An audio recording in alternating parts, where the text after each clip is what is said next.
Hey guys, and welcome to this series of mine, which is analyzing your games. Today we're having a look at a game of Jules, who's currently at around 2200 Elo. He's playing against King Duns, who is the ranked 1 player at this time. So we can at least say that these two are playing very high Elo. In this series I try to give advice from my point of view. Of course, I can't say everything right, and some things might change due to several splittings or options how the units will run. This means that there might be some other outcomings if you test some builds again. But I tested the most several times, and I will only show examples that have the outcome of the majority. First of all, we want to have a look at the role. You can see the 10 fighters Jules can choose from in the first reroll. He will pick the 6 fighters that are Looter, Angler, Bazooka, Wildroom or Canopy, Disciple, and Exec. The first things I have to criticize there is that I don't like Canopy in the setup because all these units he will build in the early game are pretty nasty and impact damage, most of them at least. So he will have a big struggle against Wave 3. Another thing is that Angler and Looter have a great synergy with Gargoyle, which would make his early game even better. But if he was choosing these 6 fighters, I can only tell what I would have chosen, and this was the following role would be Looter, Bazooka, Violet, Sea Serpent, Gate Guard, and Exec. I would start with a Looter and Violet start, where I will upgrade the Violet to a Windhawk on wave 3. I know I might have a bit of problems on 7 and 8 since I to choose no Arcane, but Serpents and Gate Guards can fill this gap pretty good, and this is the same for wave 14. I might struggle a bit on 15 then, but with Pyros and some Gate Guards as tanks and their Chaos Hounds they spawn, I might be able to hold pretty good. What I can say positive is that he was looking at the Legion spells first before finally picking his role, because there are two things that are very interesting to see. First, we got Dark Ritual and Savior, which can be combined to get some money but don't lose too much health. And the second thing is, which is pretty scary, it is overwork. And if you get overwork, you should always look that your roll is pretty decent on 11 and especially on 12. So Jules choose to pick Angler, which are pretty good on wave 12, but except of them, he only got Canopies as melee units yet, or he has to get an egg out before wave 12. So it's pretty scary for him because he got no tanks for his Angler on 12, which might cause a problem there. As his opening units, Jules was choosing a Wildroom and an Angler.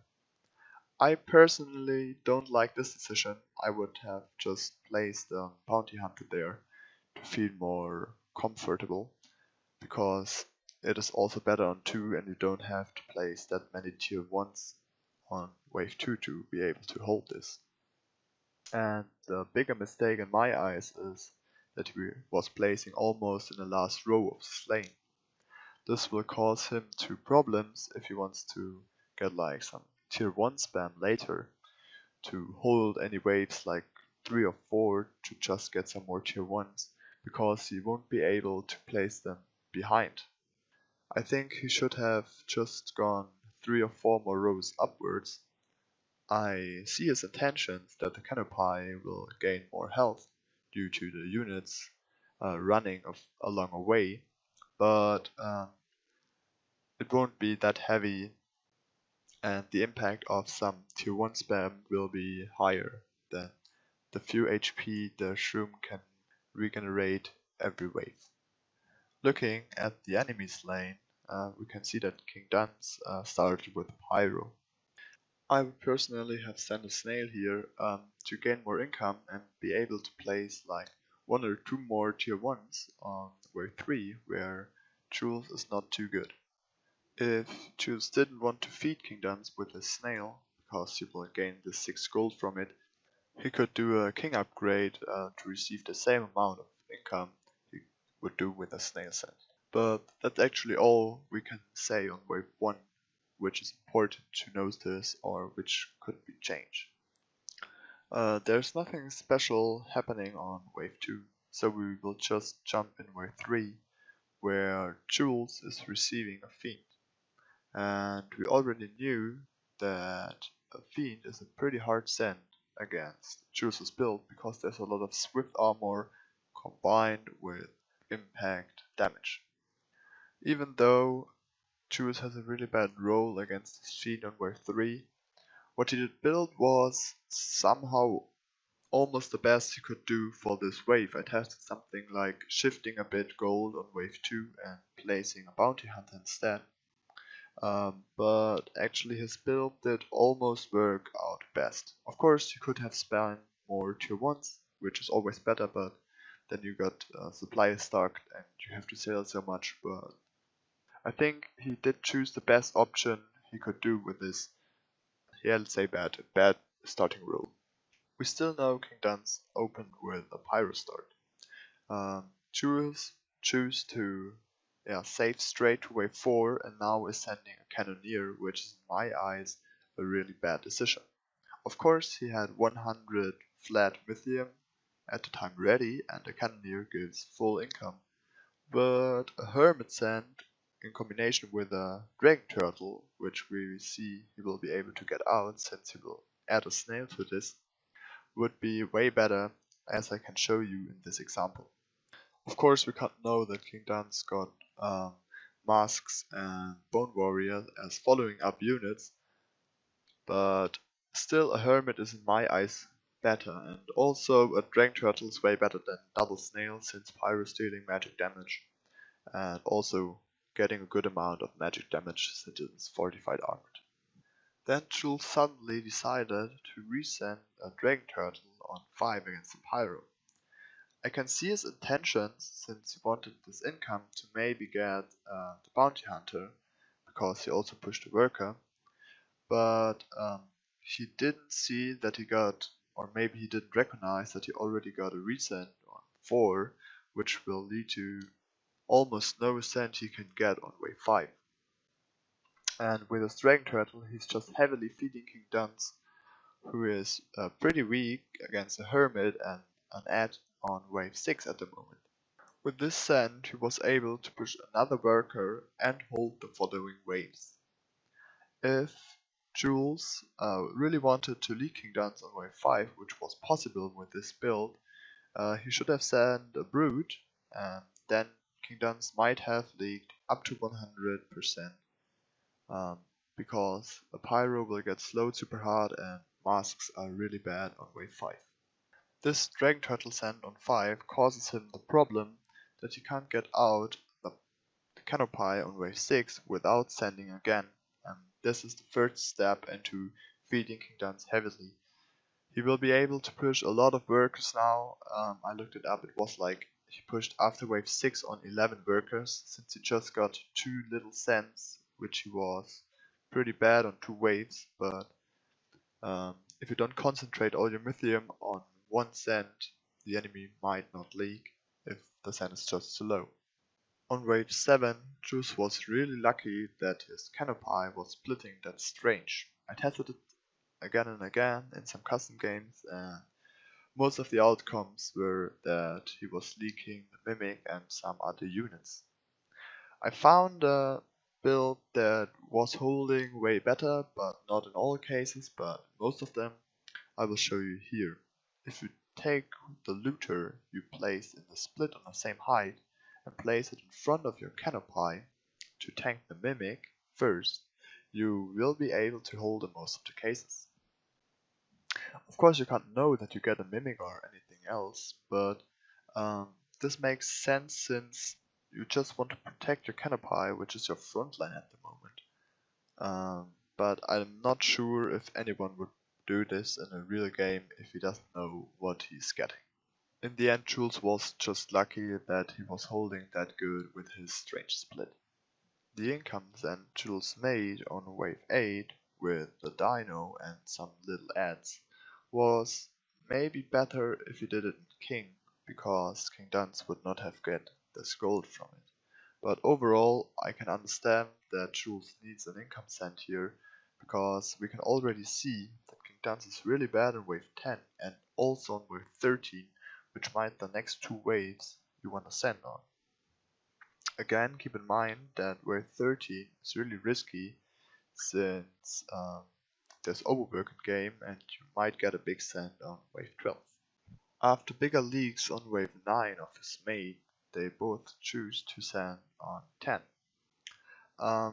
You can see that his mate already got low value and pretty high workers, so he overpushed himself, which will cause really big problems in the end, you will see later. To optimize the send of Jules, I would recommend to send the Cannoneer in combination with the Hermit. The two lizards might be for the masks to burst them down, but since they are really weak on 10 anyway, maybe a Hermit is the better choice here. Not only because Hermit is super powerful on wave 10 because of the percentile regeneration, but also that Hermit is ranged as lizards are and they won't get attacked by the masks if they're not placed correctly. We can spot that King Duns placed a pig for wave 10 and that two of his Hellraisers are buffed with Tantrum on uneven waves. Even though the Hellraisers are buffed on uneven waves, King Duns still looks really bad and scarily bad on wave 13. The decision to make this recent here was pretty well made from Jules, since King Duns got only a few tanks and a big amount of masks, and they got really bad values here, as well as really few health points. But he should have told his mate to send with him and not go for a king, since they both saw that both of their enemies did overwork, because there was no changing in the HP of enemy's king. With this resend of his mate on 11, they might have won the game. But the scariest part comes now. Wave 11 takes hours. It really takes long. And as we already know, both of the enemies did take overwork, so they have to expect a huge amount of sand on wave 12. And both of them are not looking too good on 12. I know Jules' mate got masks and he also got wargs, but if he will get like a huge send like 400 plus lithium, he won't be able to hold this, especially with his strange way of splitting the wave. For Jules, he will have big problems since his only tank, which will die before the Kingpin, is the Canopy, and all the other units are swift armored, which will, just die instantly if the wave is attacking them. The right decision they should have made now, since they could have won 11 but his mate did not send there, was upgrading the king with his attack and AoE spell. But they did not choose to do so, and they thought they will be able to hold the whole send coming. At least for me it was no surprise that there will be sends of 400 and more lithium coming. We can see that both of the players are leaking, even though Jules is just leaking 4 wave units and 1 lizard. In the end, they just die due to immolation with no upgrades, and his mate leaking almost a full wave. He even did send 2 of his pack rats away to get them lithium, which Jules tried to interrupt in the last seconds when he saw it. But there are still a few things that Jules could have made different. First of all, if there are 2 high elo players that are playing with lower players, is that the high elo player should try to make the calls for both of them and try to just help him out, which could have helped on wave 1 with his reset. Second thing is, which might have been the game deciding decision, they should have gone king upgrades, They had 15 king upgrades, which were 10 times healing and 5 times AoE spell. So they could have just maxed out the king completely here. I think Jules had over 200 million, and I'm not sure how much his mate has, but they could have maxed out the king here, and maybe this would have let them survive. And the third and final thing is Jules is building on wave 12. I can see his intentions in the star caller, but on wave 12, in my eyes, the best would have been to place these two pyros here and add some looters up there. I have the exact same gold amount Jules had. Now I want this kingpin to go in a slight circle and tank for the pyros and let them make as much damage as they can. As you can see in my example video, this would at least hold Jules' wave, which will be 5 units less at the king, and he had also the chance to just make some more damage, maybe snipe 1 or 2 more units of the units his mate leaked. In combination with the upgraded king, they might have held this wave 12 cent and could have just pressured the enemies on another wave in the later game. This is almost all I can say here, and to come to an end, there are a few things Jules might have changed or should have changed in the early game, which was the send on 5 and 6 with his Dragon Turtle putting away the pressure of King Duns, who was free pushing back then, and that's also one of the reasons why Jules' mate got these big sends and did leak later on. But still, his mate was really over pushing too much there, and this was one of the reasons why they did lose in the end. I hope this was somehow helpful for you, and especially for you, Jules. If anyone else wants that I analyze or have a look at your game, check out the thread. I will link it down in the description too. There's everything listed up I need to have from you to make this video. Have a nice day and keep grinding.